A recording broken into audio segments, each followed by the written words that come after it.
We still do 7 NUFC Matters show a week for free. But if you want to help support NUFC Matters, then there are a few ways of doing it. Hit the like button on each live broadcast and video. This helps the channel grow. Hit the subscribe button and select the all notifications bell so you don't miss a single show. If you want to help us financially, then you can join the channel using this button with the membership starting at $1.99 a month. Or you can drop us a donation in the chat using a super sticker. We're also looking for sponsors. If you'd like your brand advertised on the flyers for the show and featured during the ad break, then email John at nufcmatters.com to arrange today.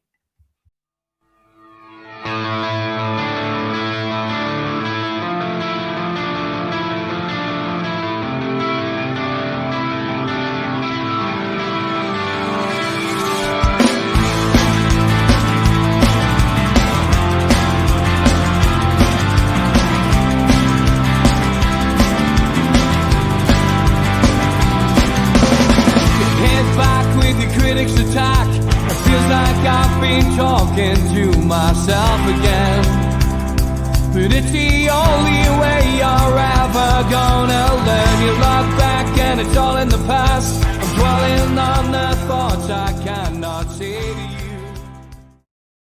you. Good morning, welcome to NUFC Matters with me, Steve Wraith. That is the Premier League show, and as always on the Premier League show we've got Melly from Talk and Turf. How are you, mate? Hello, mate. How are you doing? All good, mate. Good to see you. And as always, we've got now to talk about what's going on in the Premier League and look back at Newcastle's game, look ahead to Newcastle's game tonight, of course, but look back at the weekend's fixtures that we've just had. And we'll start with your game. I did go across to your channel, and if anybody hasn't subscribed, please go and subscribe to Talk and Turf on YouTube. Man United predominantly, but Melly is like me. He'll have a big crack about any kind of football with a guest that he has on. And I joined in the watch along the other day, Melly. Very good. I used to do them during lockdown, and it's a good way of passing the time when you're watching the game and having a few comments from different people. As always, Liverpool versus Manchester United was billed as a big game, a game which could provide goals and entertainment. Sometimes it doesn't live up to its billing, and I think you probably wouldn't disagree with us that game was exactly that. It was a letdown as far as the neutral was concerned. But I guess as a Manchester United fan, you've got to be happy coming away with a point from Liverpool. I mate, absolutely. It's I've seen quite a few posts online about how Man United are over the moon, they got a draw. But if you ask any team in the Premier League if they would take a draw before going to Anfield, then they're going to take it, And granted, we didn't play our best, but we did what we set out to do, and that was because of our recent form against the likes of Bournemouth and obviously the Bayern Munich game where we had one shot on target. It's become quite normal for Manchester United to have minimal shots at the minute. And we've just got to accept where we are. And people are saying, you're falling a long way and stuff. But me personally, I can see the bigger picture. I can see what Ten Hag is trying to do. I back him 100%.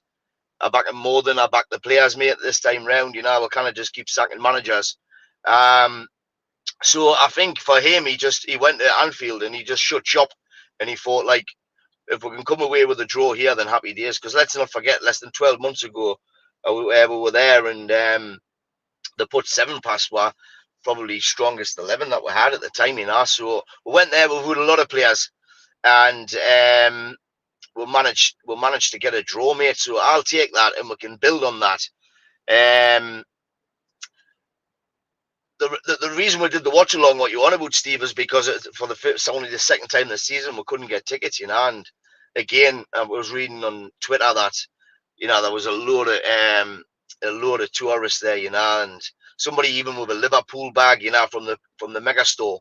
I think it got took off him and chucked into the Liverpool end, to be fair, which it might sound harsh, but that's exactly what should happen, because it's at the away games. You want fans there who are going to back the team, back the team that's playing, and not support the opposition club, you know, by buying in the mega store is just absolutely ridiculous. Like, especially like Liverpool and Manchester United. It's our derby. Forget about City. That's our derby. And so we couldn't get tickets. So we did a live watch along, which went okay, mate. And like you say, it passes time and you never bit banter. You know, there's obviously we will always get loads of Geordies on. And we try, as much as we're Man United fans, we're trying to keep it like where we're talking about all the North East teams. So we'll jump into Sunderland and Middlesbrough and stuff. And it went okay, mate. But again, I'll just have to reiterate that a point that day was very good for us. It sets us up for the weekend, going away to West Ham, where we're going to expect a bit better performance. We've got a few players coming back in. And I would expect a win there, you know, like West Ham, they were good, but then they got hammered off Fulham. I mean, they won at the weekend again there, but I think we can go on there and we can get a result. And if we can get a result going in Christmas, I think it's going to set up well, you know. It's the positive that I'm taking from the Liverpool game, apart from the draw, is Mainoo. I don't know if you watched the game, mate, but Mainoo in midfield. He was like, he's only a kid, mate, and his last 3 games has been Everton away where he's shown, and he was fantastic. Then he went to Galatasaray away where, you know, like, I'm sorry, like, but the majority of the players would drop their nerve against in Galatasaray because it is a haunting ground, like. And then obviously Liverpool away, you know, like 3 big aways for the kid, and he's shown above the rest of them. He's relaxed, he's so calm, and the future's bright for Manchester United if they can keep a hold of him, and for England, of course. Yeah, I mean, look, it wasn't an game, but I can completely understand 100% why Manchester United would be happy with it. Martin Gallen obviously says, you know, how the mighty have fallen. You're going to get stick like that, you know what I mean? 20 years you were the most dominant team in English football, and unfortunately for you personally, you know, as a Man United fan, you've got to take the rough with the smooth. But you know, you're seeing, I guess, shoots of potential life coming from the team. Eriksen is going to be coming back. He's quite an influential player, I feel, Eriksen, for Manchester United on the day. But the takeover still no closer either, Melly. So again, you're waiting for Sir Jim Ratcliffe or somebody to come riding over that horizon on a white steed to sort out the problems behind the scenes. We are, mate. But in reality, mate, you know, this is why I'm saying I'm back in Ten Hag. I get your comment about Eriksen, but when you watch him live, he's a couple of paces off the game. I mean, Manchester United look a different team without Bruno Fernandes in there being Scotty. They look so like organised, you know, like everybody knew where they were, and that helped when we were counter-attacking. You know, we probably had the best chances, although they had the most chances. We probably had the best chances in the game. So you know what? Look, if you look at Ten Hag and look at the youth that he's producing, likes of Højlund, you know, he hasn't scored, but his contributions are amazing. You've got Mainoo, you've got Garnacho, you've got Pellistri, you know, all these young'uns that are coming through. He's nurturing them, and that shows you what kind of coach he is. He's a good coach. But with the likes of Eriksen, Rashford even, Martial, Casemiro, Varane had a good game at the weekend, but that's his first in probably about a dozen. But if they can get rid of all the likes of them, and he can bring in his own players, he's not going to overpay. He wants a wage cap, which stops all these overpaid fairies from dominating dressing rooms, because if you're on a wage cap and you're on the same as your mate sitting next to you in the dressing room, and then you've got a little bit of stability there. Do you know what I mean? But I mean, Varane's probably sitting next to Pellistri. Pellistri's on 40 grand a week, and Varane's on 340 grand. He's getting an extra 300 grand a week. So you know, like we need to get rid of all this. You know, like paying stupid money and stupid wages for names who sell shirts, and I think Ten Hag's the man to do that. And I'll just give a quick shout out there to Gallen, who commented. He's on his way down, mate. Chelsea. Safe travels, Gallen. Yeah, no, good stuff. Safe travels, and hope you bring back a semi-final berth, Martin. Jordan Timberlake says, "Come on, Melly, tell the lads and lasses who didn't see your stream what bet you put on before the match kicked off." I've done it all season. I've put a tenner on Højlund to score a hat-trick, mate, and Gary mentioned it before the stream, and I thought, well, I've got to put it on. I know that it wasn't going to happen, but I've got to put it on, so I do, and he'll score the hat-trick. I maybe shouldn't have put it on and let him score it, but he'll get one day, and when he gets it, there'll be no stopping him. You put Højlund in Man City now, and he's got 15 goals to his name, mate, because he gets in the right positions, but he just hasn't got the service off us at the minute. Okay, we'll move on from Manchester United. If you've got a question, I've seen a couple come in. I'll keep them for a little bit later in the show. We've got some questions for me or Melly. Get them forward. Newcastle, of course, had a little bad run. Went out the Champions League, of course, in between two Premier League defeats. But they took on Fulham at the weekend. They got a 3-0 win against Fulham at St James's Park, keeping up that wonderful home record. Away record's not so good, but the home record, 7 home games in a row, 7 wins in a row. Best run since 2002-2003 season. So for us, I guess the game did turn on the sending off. 22 minutes in, ludicrous challenge on Longstaff. Saw a red card for the Fulham player, and we ended up with 3 goals in the second half. One from Lewis Melly, who is vastly becoming a fan favourite at the young age of 17, became Newcastle United's youngest Premier League scorer. Miguel Miron, who has been putting performances in, I know that splits fans' opinions, but managed to grab a goal, which I think will boost his confidence no end. And then Big Dan Burn, after a wonderful ball in by Bruno to the back post, but Big Dan Burn bundling the ball into the net. Newcastle could have had a couple more, took advantage of the extra man in the second half, but a 3-0 win. I think the thing that pleased me the most was the clean sheet for Dubravka. He conceded 4-3 and 2, 9 goals in 3 games. Not great for a goalkeeper's confidence. So for him to come off the pitch with a clean sheet in his locker was probably the most pleasing thing for me. And I was pleased to see him do that. But a good result for Newcastle, back on the horse. And the way the results went, obviously Manchester United not getting a win meant that Newcastle stayed in 6th position, which, when you bear in mind the amount of injuries we've had, I know you've had your fair share of injuries at Old Trafford as well, but when you bear in mind the injuries that Newcastle have had, that's not a bad league place. And when you consider, ultimately they've had the Champions League to deal with as well for the first time in 20 years. Mate, like I was on your show last week there, and I didn't think you were going to come away with anything from Fulham. I just thought after their performances, I thought that they were going to come down there and hit Newcastle's vulnerability. But Jimenez getting sent off was a massive factor, I feel. It changes the game, doesn't matter who's playing. Like when 11's playing 10 in the Premier League, there's a massive, massive gap. And it's very rare you'll see a 10-man team hold on to a win or a draw even, like they're normally going on and they'll lose. So I think that's what Newcastle needed. And to touch on the Dubravka, we're talking about that, and he was fresh coming in, and I'm pleased he got his clean sheet because he's a good goalkeeper, mate. He's a good goalkeeper, and he'll do well. I think he could probably, if you're looking to buy in the January transfer window, then you need to be looking elsewhere. I think you've got all right there. You've got Karius sitting. You've got Dubravka. You've got to stick with Dubravka for me. Going out to buy De Gea is an absolute. It's a travesty for you. I think you could be better off getting a striker. Maybe another defender, a couple of midfielders. That's where you need to be looking, because watching these against Fulham, there's 2 players there who are tuned through and through. Lewis Melly getting on the score sheet, Dan Burn getting on the score sheet. They both needed that. That'll do massive things for their confidence. And we'll see what happens tonight. I mean, you said that you would prefer them to play a stronger team against Chelsea than you would have against Fulham at the weekend. I think he's got to go strong again tonight. I think he's got to go for it. There's a semi-final at Wembley sitting there again, and to get there twice in 2 years, it's a dream come true for you lot. You would never imagine that in your wildest dreams, if you're being honest. No, definitely not. We'll come to that towards the end of the show, but I would agree we'll play a strong team tonight. He said as much in his press conference yesterday. You touched on Dubravka, and Martin Hardy had got an interview with them in the Times newspaper, but it was interesting to hear him say that he got a Carabao Cup winners medal. He said it was weird. It's still a medal, so I still appreciate it.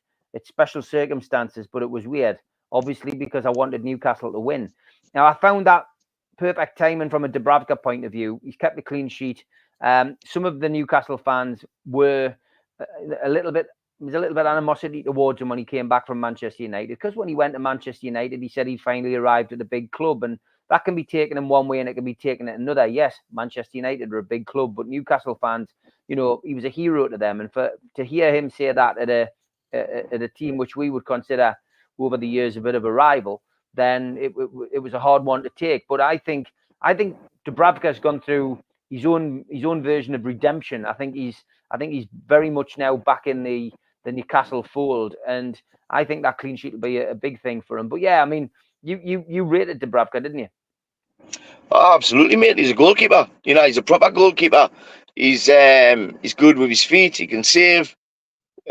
He's exactly what you need, you know. And granted, you know, like you said that, which is pretty stupid when you're on loan, especially it was only a short loan as well. You know, like it had to be renewed in the January, and it didn't get renewed. So, look, people say something in the moment, and I'm going to come out with that, especially Manchester United, where they are at the moment. You know, like we need to be realistic. We did dominate for a lot of years, but we're not dominating now. And for me, I'm enjoying it now. The rebuild of Manchester United, you know. So it was pretty stupid for him to say what he did, but you've got to forgive and forget, mate. You know, like you need him, and he ultimately he loves Newcastle. Do you know what I mean? He's been there for a lot of years now, and I think he'll do all right, mate. I mean, look, you're saying like he said what he said, and people are disliking it. Fair enough, but if you've got a choice this January window, you know, like where you can only potentially sign 4 players, you're not going to make one of them a goalkeeper just because of what somebody said. You need to recruit outfield. For me, you know, like you've seen it for yourself. You know, like any kind of injuries coming in now is going to affect you.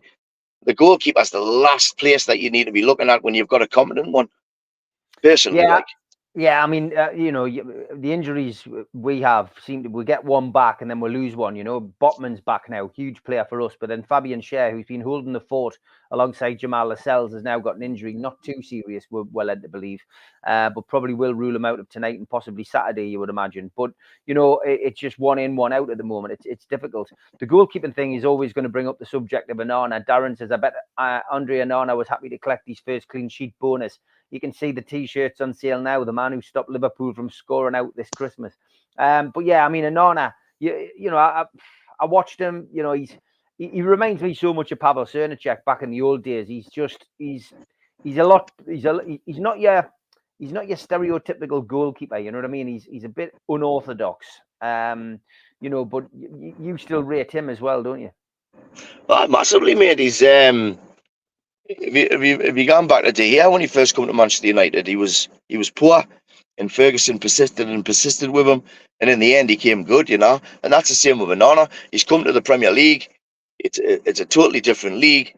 Most outfield players struggle with it, and he's struggling with it. You know, he's struggling with the basics of goalkeeping. For me, once he comes good, mate, he's going to be one of the top goalkeepers in the Premier League. I guarantee you, 100%.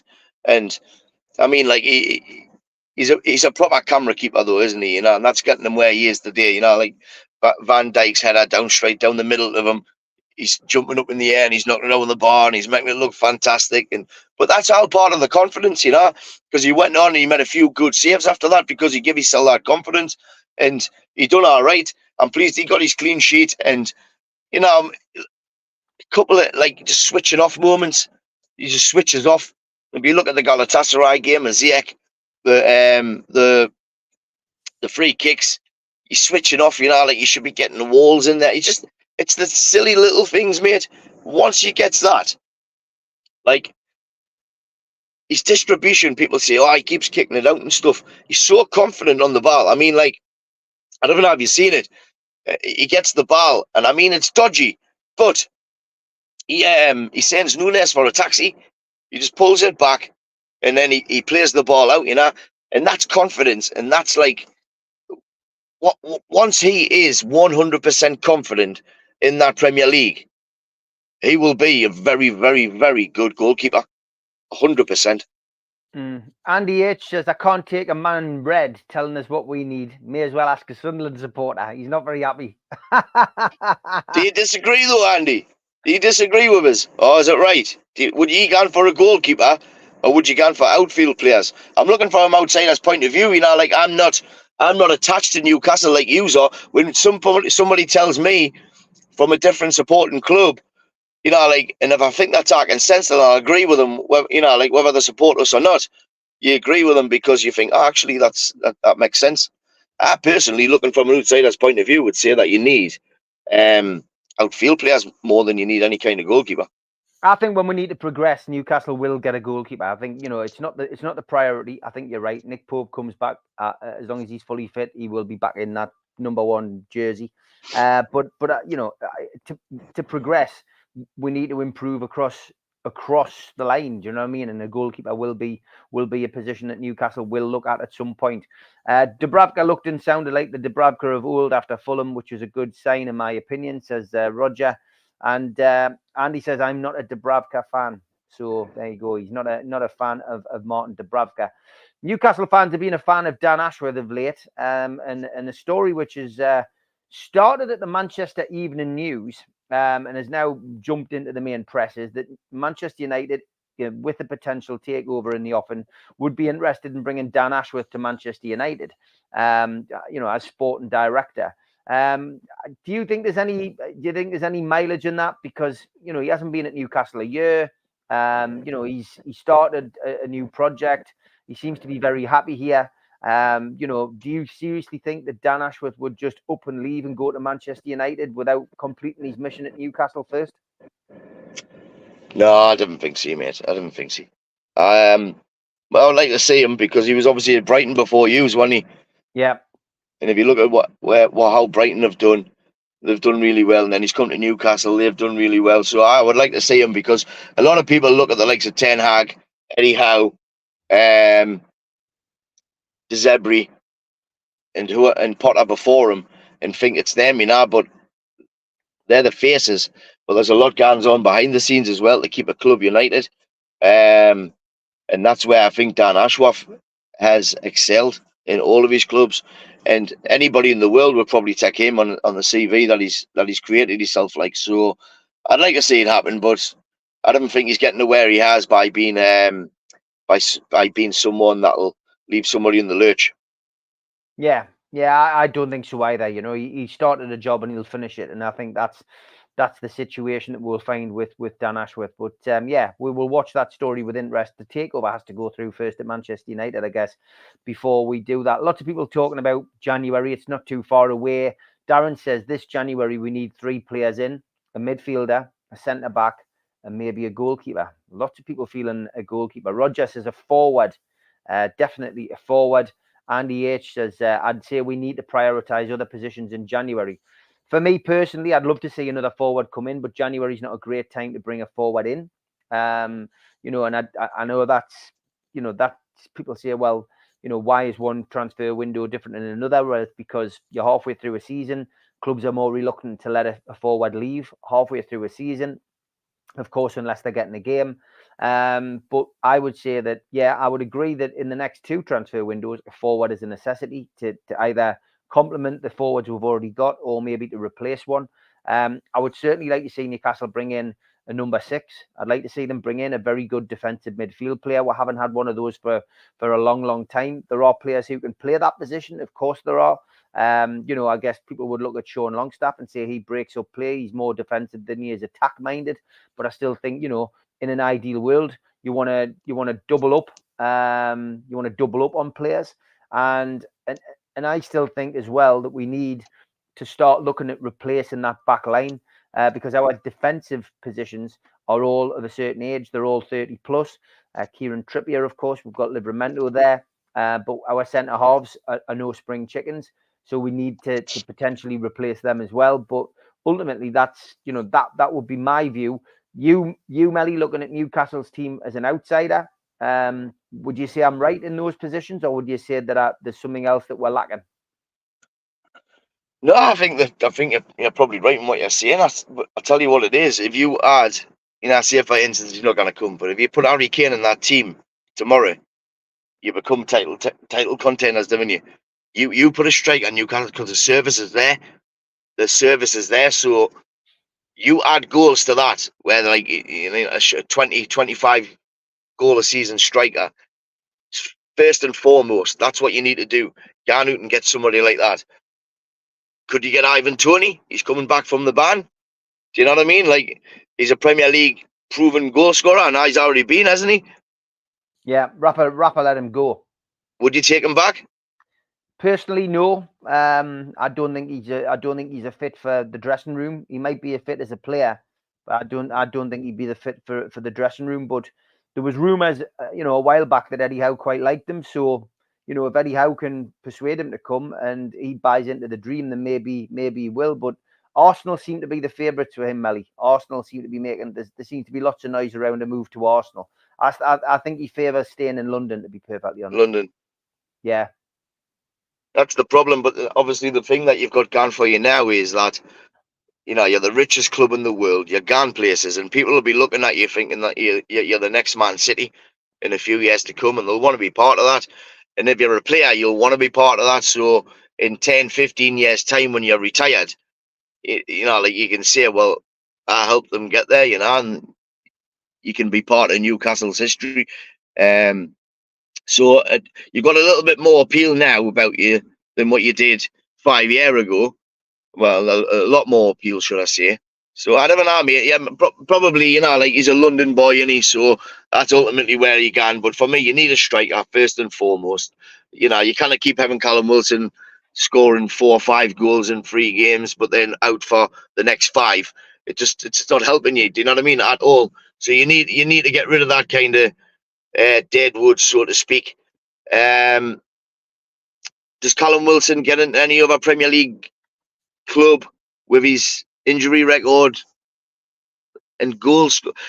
Probably still, but I've always seen him as a championship player. I'll tell you that from the very start. He'll be suited in the championship. He'll score a lot of goals, and I think you've gone past that step now. You need to be looking at these top strikers in Europe in the Premier League and bringing them in, and obviously you've got Tonali there, but he's out, isn't he, for the whole season? Your midfield's probably strong enough, to be fair. And when Harvey Barnes comes back, you'll have Barnes and Gordon. Look, I would say probably a couple of defenders, an out-and-out striker, goal scorer, and somebody in midfield. I don't know where, but because you couldn't drop Joel Linton or Bruno, but if they get injured, then and then you've got Lewis Melly coming through. Get a couple of the young ones a chance. Miley's proved how good your youth system is. And there'll be other players on par with Miley who might not be his age or might just not be up to it. You've got to give them a chance at some point. You've got to bring them through and say, well, there you are. There's your field. Can show what you can do. And 9 times out of 10, if anything, they'll give 110% because they'll be Geordies. That's one good thing. We've got the North East is good. It's good academies. Newcastle, Sunderland. I'll even Sunderland's supposed to be really good. And we produce some good talent. So, buy a few players, but bring some young'uns through as well. And Eddie seems to do that, mate. So it's looking good. A lot of people seem to be keen on a right wing replacement for Almiron long term as well. So potentially that's another avenue we can look at. We've got the left hand side sorted. You've got Gordon, haven't you? And you've got Barnes. I know they're left footers, but I'm sure Harvey Barnes is a right footer, isn't he? Yeah. I mean, do you play him and just behind the strikers, or do you put him out wide? I don't think he'll ever change his formation to adapt the player. I think he's bought a player with a position in mind. I still think there's potential there to bring at least another midfielder in. I mean, Alan Thompson on the fans forum a couple of weeks ago asked a good question. Who do you let go? I mean, this team that you've got at the moment, there'll be players there who eventually Newcastle will have to sell, will want to sell to better the team and bring in another player. So, I don't think that's one for this window or the next. But, when contracts start to run down, or if a club makes a bid, things do change. So, Bruno, the rumours about Bruno always circulate, but I still think Bruno is very happy at Newcastle. And again, a bit like the Dan Ashworth story, I don't think Bruno will leave Newcastle until he wins something. And I still think we could only be a few months away from winning something if we can get past Chelsea tonight. But then we could be another year away from it, or another 2 years. I still think that's time for Bruno to win something for the fans before he chases his own personal ambitions maybe elsewhere. But Bruno's a sellable asset. That's why they allegedly put in a a clause for him. So it'll be interesting. Osherman's another name that's getting bandied around in the chat, which has been done before. Lots of people suggesting there's a £112 million release clause. I've watched a little bit of Osherman, but not enough to say, yes, that's a player I would sign. He's obviously a very good player. Some players, hit the ground running in the Premier League. Others can stall. But the way Newcastle play, I think Osherman would probably fit in. Again, it just comes down to his character off the pitch for me, Melly. I don't know what he's like in the dressing room, I mean, that's the problem you've got, isn't it? As you try and build and create a bigger, better team, is bringing these personalities in. But you've caught with them in the past. I mean, you've had Alan Shearer, Bellamy. You had that feud. You had Hullett and his feud. What could go on? You had Batty and Boya. It's how they're managed, isn't it? It's how they're managed, and I think Eddie Howe, even though he's not a prolific winner, I think he's very good at keeping the players' feet on the ground. So you couldn't snuff your nose at Osman. If there's any potential of him coming to Newcastle, you've got to snap it up and take him, because he's a future star. He does look a bit erratic off the field. I don't know what's happening with Napoli at the minute, but I'm sure something happened where somebody put something on social media, didn't they? Yeah, and there was a bit of a hoo-ha over that, which seems to have calmed down. Look, it's a name. It's another suggestion. Anyway, we're halfway through the show. We'll have a quick breather. Here's the ads. A big thanks to all our sponsors: Skips and Bins, telephone 0800 25 45 25 3, email inquiries at skipsandbins.com, website skipsandbins.com, easy contract free and pay-as-you-go waste collection. Thanks again to Mr. Vicky's Sauces, handmade in Cumbria. If you'd like to order some, then give them a call on 01768 210 102. Go to the website, mrvickys.co.uk, or drop them an email, info@mrvickys.co.uk. A big thanks to United Group Travel. They're a family firm based in Morpeth with pickups throughout the Northeast. No strangers on our tours, just people you haven't met yet. They've got a presence on Facebook and a website, unitedgrouptravel.com. If you want to make a booking, give them a call on 01670 632 460 or mobiles 0791 666 4174 0795 71 41654. Thanks to Darren Baldwin Funerals, independent funeral directors. Let us look after you in your time of need. They're based on Old Durham Road in Gateshead, and you can contact them at their website, darrenbaldwinfunerals.co.uk. Email darren@darrenbaldwinfunerals.co.uk, or give them a call, 0191 478 2730. A big thanks to Media Arts for all the help with the technical side of things. And a big thanks to New Workwear. You can find them at newworkwear.com. If you want to help the channel, hit the thumb up to subscribe, hit the subscribe button, and share to your other social media. You can also pay a one-off fee of £25 to get a scarf, a cup, a pen, and a membership card. Go to the website, nufcmatters.com, and click membership, or put your smartphone over this QR code. We also support the food bank on this channel. If you want to make some donations virtually, go to nufcfansfoodbank.co.uk and make a donation today. We're also a podcast on Spotify, iTunes, and other podcast providers. Just search NUFC Matters. I'm also a part of the Northeast Footy Brekkie Show. You can listen to that Monday to Friday, 7 till 9 at thetooneuk.com. We've also got an event coming up next year. It's in January the 19th at the Tyneside Irish Centre. It's an evening with Nobby Solano. Tickets are available on Voucher for £20. Don't forget, Supermac and Gibbo do every pre-match at Louis Liquor Store. It's free entry, children welcome, and there is great food by Fed's Fried Chicken. They're usually on pre-match and sometimes post-match at Louis Liquor Store. Okay, welcome back. And quite a few comments coming in. Jody Tuvalay says £80 million for Rashford. Tom, go into a dark room and give you a head of wobble. No offence. Darren says no to Rashford. He's hit and miss. Lots of opinions coming in about that. Sam says I wouldn't give a book of Green Shield stamps for Rashford. Darren Lee says a good show for a replacement striker would be Evan Ferguson. Of course, he scored a hat-trick against Newcastle earlier this year. Excellent shout that. I forgot about Evan Ferguson. Yeah, I mean, he's a youngster. Certainly one of those players who would have a bit of longevity. Not sure whether Newcastle would make the move, but we could do. Who knows? All right, Tom Dixon put a question in earlier. He says, question for Melly, with the Premier League table being so tight, who do you think is going to win the Premier League this season? Tough one at this stage. It's a tough one at this stage because it is all over the place at the moment. It really is. It is all over the place, and like some teams, like if you look at Manchester United and Newcastle, we haven't had the best season, but we're still sitting within reach. Obviously, you cannot disregard Liverpool and Arsenal. Arsenal's top. Arsenal's top, 39 points. Liverpool second, 38. Villa third, 38. Then Man City fourth, 34. Spurs fifth, 33. And then Newcastle and Manchester United both 6th and 7th respectively, 29, 28 points. Aye, so I mean, I think Aston Villa will go into Christmas on top because obviously Liverpool and Arsenal are playing each other, which has got draw written all over it.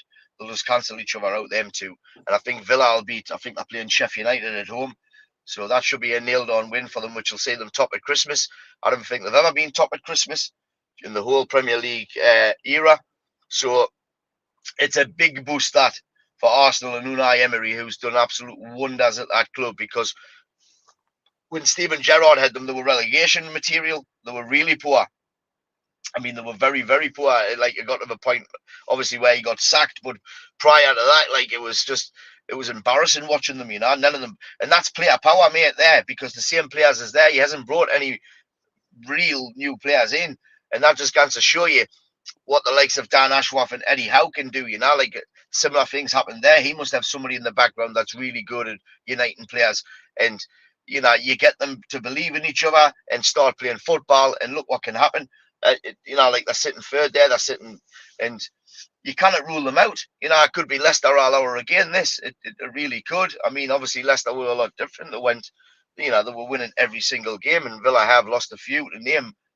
Like with Newcastle at the beginning of the season and whatnot, and a couple of defeats here and there, but they're doing well. So I don't know, mate. I don't think Man City's going to win it. I think they're not who they were last year, and it's always hard to come back off a treble-winning season and do the same again. It's the most hardest thing you'll ever do, and it's proven this year. Like they've lost a few good players. I think Gundogan was a massive miss. Huge. He was the engine in City, and he kind of ground out results on his own at times. And the lots of likes of Mahrez and stuff, and Haaland isn't as good as what he was last season. He scored a lot of goals, but he's nowhere near what he was last season if you take his penalties away. I don't know, mate. I honestly didn't want the words to come out of my mouth, so I'm probably just gonna say Villa. Oof, Villa. All right. Okay. I mean, I would say Villa will fall away. I still think Manchester City will win the league. I do. I still think Manchester City have got that knack that Manchester United had for 20 years, which is, go through a blip, go through a bad period, but then when January comes, it's almost as if something takes over Manchester City's squad. They seem to address the issues that they've got, and they go on an unbeaten run. So I'm not going to look past Manchester City for the league, to be honest. We'll move on, though. George Bainbridge, he says, if Melly could buy Newcastle United a Christmas present, it could be on the field or it could be off the field. What would it be? What Christmas present would you buy Newcastle United? Well, that's a hard one, because if I was a fan, I would buy a new stadium with a training complex to the side of it. Oh, well, you can still say that, you can still say that. I think that's your next step, like to solving all your ticket issues and like all your injuries and stuff, is just to have it have it the same as what Man City's got it. You know, like that. The fair play doesn't come into that. So you've got the money. There's land roundabout. Just do it. Just build a 60, 70,000 seater stadium with a bridge attached to it that takes you to the training ground where all the academy, the senior team, everybody is like in one. You add that to the current management levels that you've got there, and it's a game changer for you, a massive game changer for you. Okay, well, that's a good answer to a good question. Thanks for that, George. Interesting to see a big announcement about the World Club Cup, which sets off in 2025. It's a revamp of the Club World Cup to be held for the first time, and it's in 2025. 32 teams are going to be involved. Chelsea and Manchester City lead the European qualifiers, but Liverpool and Manchester United miss out. Now, I'd say you've dodged a bullet here, Melly, because I think this is ludicrous. I don't understand why on earth in the summer we need a European, a club competition which involves so many European teams when our league season doesn't finish till May. But then after that, if you're successful, you could be in the Champions League. Well, that means your season doesn't finish until the end of May.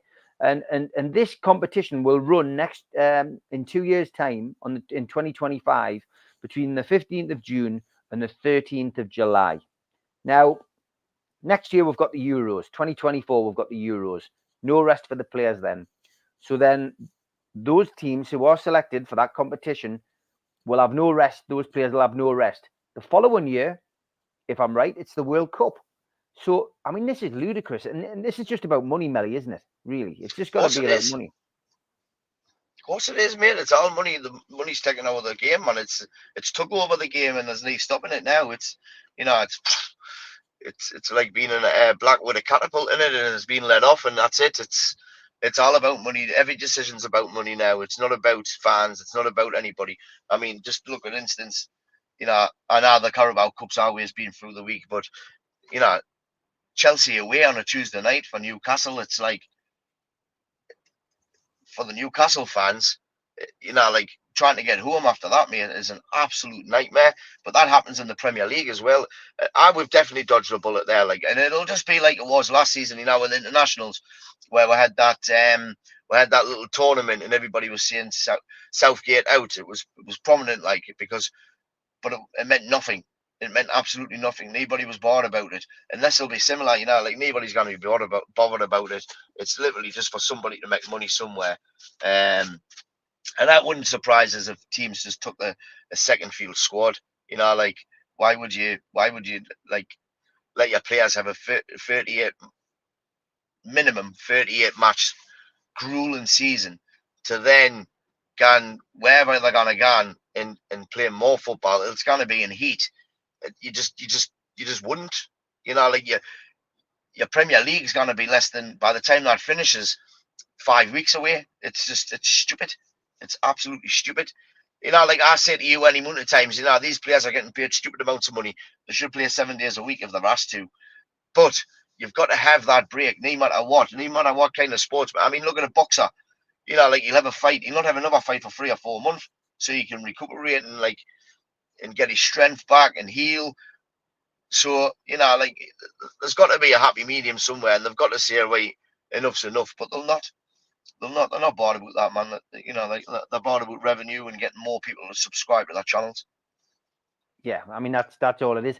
Somebody's asked what the prize money is. I don't know, to be honest. Here we go. Depending on prize money and the size of broadcast and marketing deals, participating clubs are expected to make about £50 million from the tournament, which will be held every 4 years. The 12 European spaces are allocated according to the UEFA Champions League coefficient. So there you go. That answers your question. Geordie Toomberlife says, question for you, lads. With all the injuries for most teams making games of football with a less quote on the pitch, do you think that the squad size should be increased to 30 players in the Premier League? I wouldn't say that was a bad idea, Melly, really, with the injuries that you and Manchester United and Newcastle United have had this year. What's the harm? Do you know what I mean? It's a squad, isn't it? Ultimately, it's not a subs bench. So, I can't see any harm in that. Like, No, I mean, it's they tend to change rules in the Premier League that we don't want changed. That's the problem. But yeah, I think 30 in the 30 in a Premier League squad would be beneficial for everybody. I don't think you'd get many people objecting to that, to be perfectly honest. As you know, Newcastle got Sunderland in the FA Cup, and we'll be focusing more on that as the new year starts to turn. But I didn't want to miss out on the opportunity of getting your opinion on Michael Beale going to Sunderland as manager. On the North East Football Breakfast Show this morning, we had a QPR fan on who dissected Beale's career. We had Ted the Macamon who dissected it even further. I mean, Ted wasn't very happy yesterday morning. This morning he's taken the football supporter standard position now. Well, now he's the head coach. We've got to get behind him. Fair play. But when you had a quick look at Beale's CV, mate, Ian Beale's got more experience on EastEnders at football than this guy, probably organising kick-arounds in Walford. Strange appointment that, mate, and that can only come down to money again, but the lack of it. I know, but mate, like when it comes to managers, there's some good quality young managers out there. You know, you have to give them a chance. It says it all. I mean, you need disrespect in the Scottish Premier League, but there's only 2 teams in the Premier League up in Scotland. You know, like ultimately, if you beat Celtic, if you're Rangers, or if you beat Rangers, if you're Celtic, then when you play them, you've got a good chance of winning the league. Do you know what I mean? Like, and he couldn't dean out there, so it just, I don't even know. It's strange. He might prove we're wrong. You know, like this might be his kind of league, but I doubt it. Like, I doubt it. In a market where there's a lot of managers on the current market, they could have come to some kind of deal. I'm sure. Like, I don't know what's going on there, but I don't know, mate. I mean, it's to your advantage really, because every time you play them and they hire a new manager, you seem to get beat, don't you? So I can't see what this guy's gonna bring any better than what Tony Mowbray was doing. I thought he was doing a canny job. Granted, he had a few losses and stuff, but you know, he nearly got them promoted last year in a season where they should have just been trying to keep out of getting relegated straight back into Division 1. And he brought the young'uns through and stuff, and they did well for him. So it's the same story over and over again, isn't it, Steve? You know, like you get a run of bad results, and we'll sack the manager. It needs to stop that. Like, it needs to stop, and they need to start pointing fingers elsewhere. Stupid appointment in my opinion. Like, yeah, I agree. Were you surprised to hear that it's going to be a bubble match, Newcastle against Sunderland away? I mean, 6,000 tickets. You know, Newcastle were entitled to 7,000 with a 15% quota. That was deemed as a safety issue.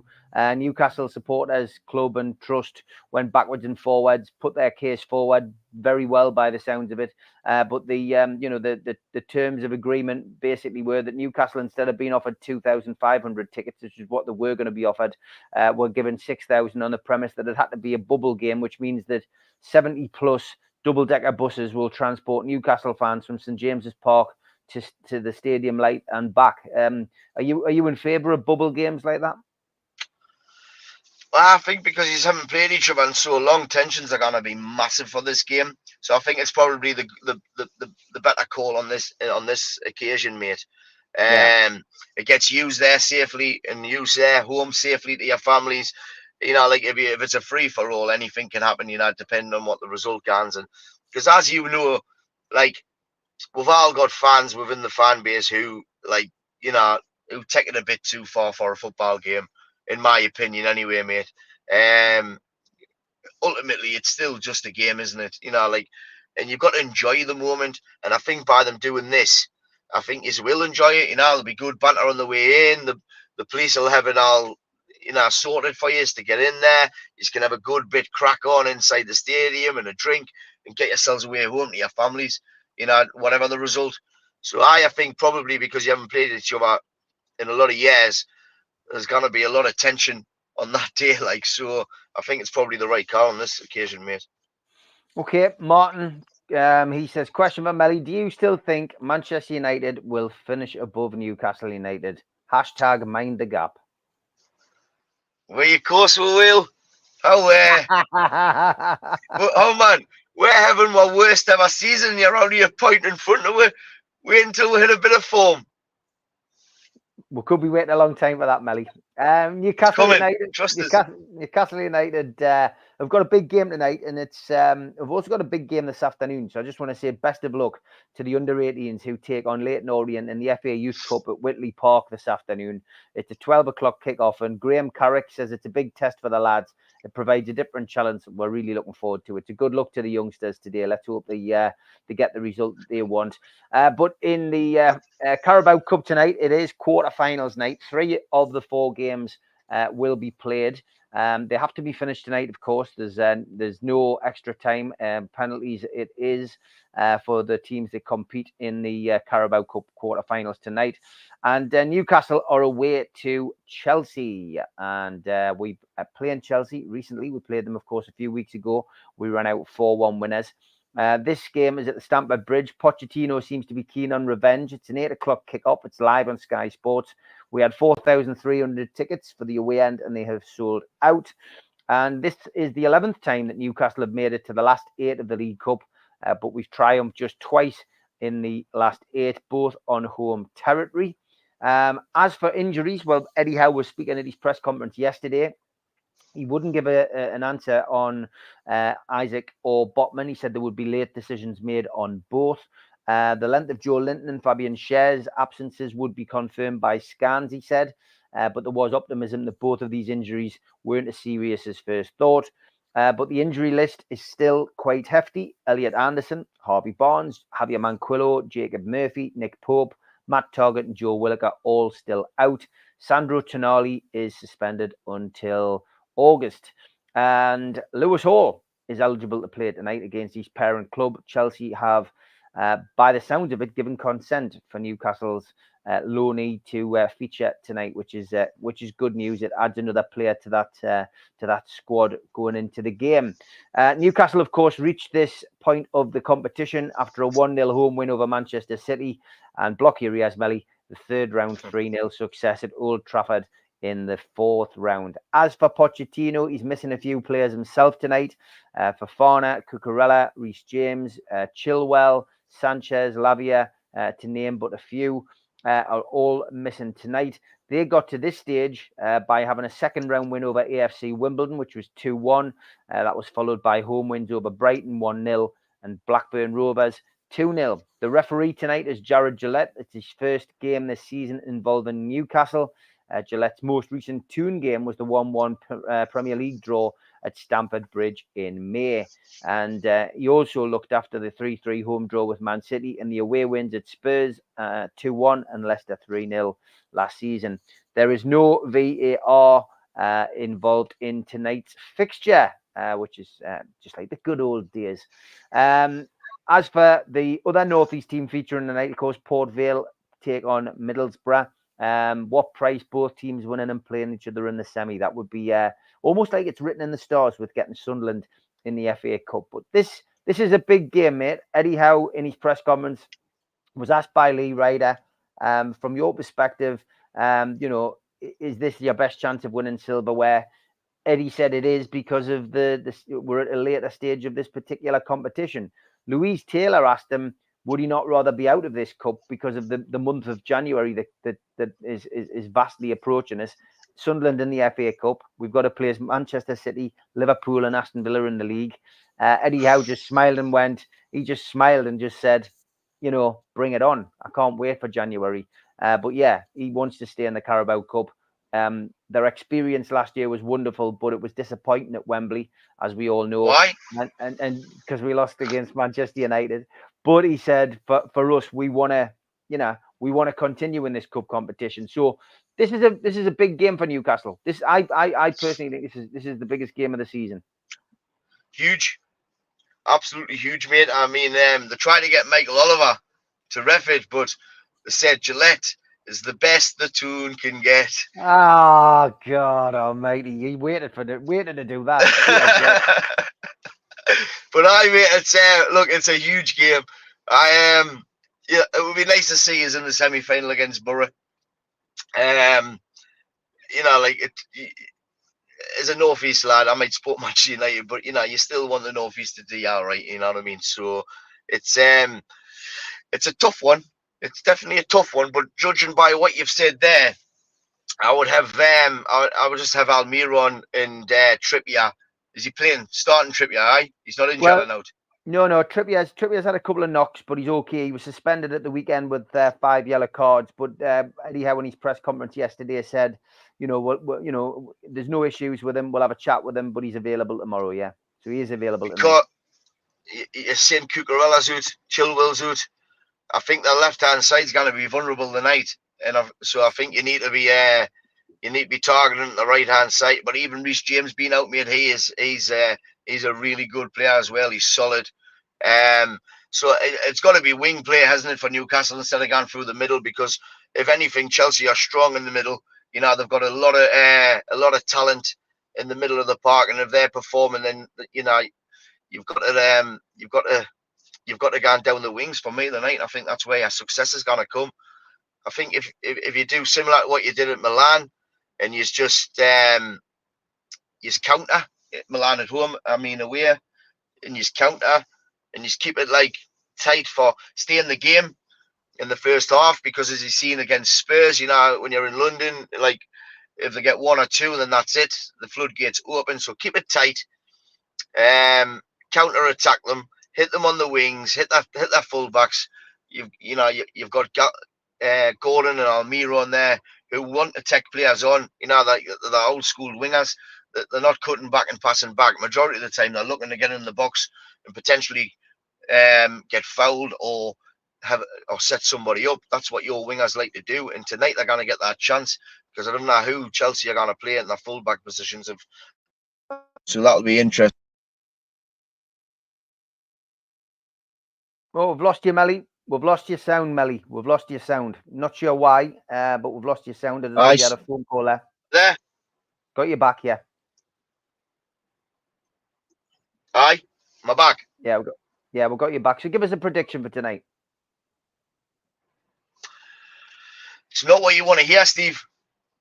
Ooh, go on. I'm going to go 3-1 Chelsea. Wow. I hope I'm wrong. 3-1. Okay.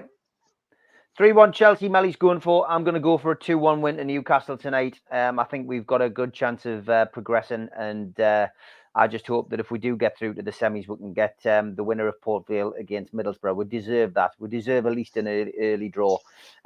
Just going to finish off. Geordie Toombalai says, Melly, I hear Newcastle are in for Mainoo, offering 25 million. Cracking deal for Man U. You know what it is? That kid will be worth 125 million in a few years' time. He's unbelievable. All right, good stuff, mate. Melly, have a good Christmas. We will be doing shows. We will be doing shows between Christmas and New Year, so I'll try and get you on in between Christmas and New Year to have a big crack. But for now, Melly Barnes, thanks for all your shows, and make sure people subscribe to Talking Turf. Go on, mate. I'm off for 2 weeks on Thursday, so I'm available. I'd just like to wish everybody a Merry Christmas, and I'll probably say before New Year, but if I didn't, all the best for 2024, Steve and everybody that listens. Thanks very much. Take care, mate. Bye-bye. See you later.